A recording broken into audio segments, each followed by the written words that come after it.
Pointers. What is a pointer అంటే pointer is a derived data type ఫస్ట్ది. Next ఏంటి అంటే అసలు పాయింటర్ ఎందుకు యూజ్ అవుతుంది, అదేంటి, ఏ వాల్యూస్ని స్టోర్ చేసుకోవడానికి యూజ్ అవుతుంది అంటే పాయింటర్ ఈజ్ ఏ వేరియబుల్. అది కూడా మనకు ఒక వేరియబులే. అయితే మనకిది వాల్యూస్ని స్టోర్ చేసుకునే వేరియబుల్ కాదండి.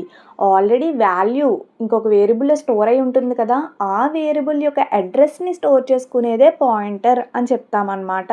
అయితే పాయింటర్ అనేది మనం వాల్యూని ఏదైతే స్టోర్ చేసుకుంటున్నామో ఆ వేరియబుల్ యొక్క డేటా టైపు అండ్ పాయింటర్ యొక్క డేటా టైపు సేమ్ అయితే మాత్రమే దాని యొక్క అడ్రస్ అనే దాన్ని స్టోర్ చేసుకుంటుందండి, లేకపోతే స్టోర్ చేసుకోదు. అయితే పాయింటర్ యొక్క సింటాక్స్ చూసినట్టయితే డేటా టైప్ ఇస్తాము, స్టార్ ఇస్తాము అండ్ పాయింటర్ నేమ్. ఈ స్టార్ ఉన్నప్పుడు ఏంటంటే మనకు పాయింటర్ అని చెప్పి అర్థమవుతుందన్నమాట. ఫుల్ వీడియో కావాలి అనుకుంటే డిస్క్రిప్షన్లో ఇస్తాను, please check it if you are interested.